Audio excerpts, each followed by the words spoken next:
Whenever we speak about dialysis, we hear three words again and again. Those are diffusion, convection, and adsorption. Let's see them here with simple real life analogies. Imagine you dip a tea bag into hot water. Inside the tea bag, the essence is highly concentrated. Outside, the water is almost empty. So slowly, tea begins to spread from the high concentration inside the bag to the low concentration outside. And if you look closely, you'll notice something. The small tea molecules travel far, forming a light brown cloud, while the larger tea molecules stay closer to the bag. This simple everyday scene exactly is diffusion. And most part of our dialysis works the same way. Here, the blood contains urea, creatinine, potassium, and the dialysate has almost none of these. So these toxins naturally move from blood to dialysate. But here, we should also not lose useful ions like sodium, chloride, calcium. So these ions are essentially maintained at physiological concentrations in the dialysate, so that there is no net movement of these ions into either of the compartments.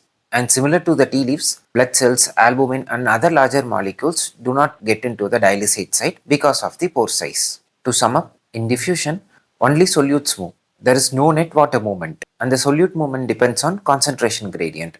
Also, smaller solutes travel faster, while larger solutes take a longer time. And just like the water outside the tea bag never becomes as strong as the tea inside with a limited contact time, the toxins in the used dialysate, that is, the effluent, never reaches 100% of the blood concentration. So now let's move on to the second concept, convection. Now think of making a lemon juice and pouring it through a filter. Now when you pour it, everything right from water, sugar, pulp and seeds, irrespective of their size, gets carried along by the water flow. Here, whatever that goes through the filter gets transferred while the larger molecules stay behind. And that's convection. And to note, unlike diffusion, there is net water movement here, and the solute movement is directly proportional to the convection volume.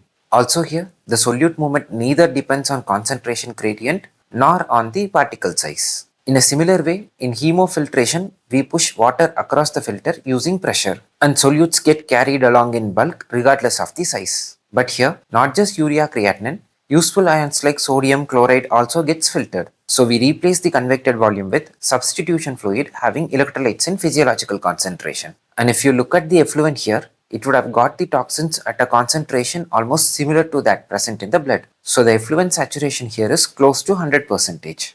And finally, let's see adsorption. Here, blood passes over a special material, usually a charcoal or a resin, and certain toxins simply stick to it. So there is no dialysate and no substitution fluid. So that's it. Diffusion is tea spreading, convection is lemonade flowing through a filter, and adsorption is toxins sticking to a surface. Three simple mechanisms that actually make dialysis work.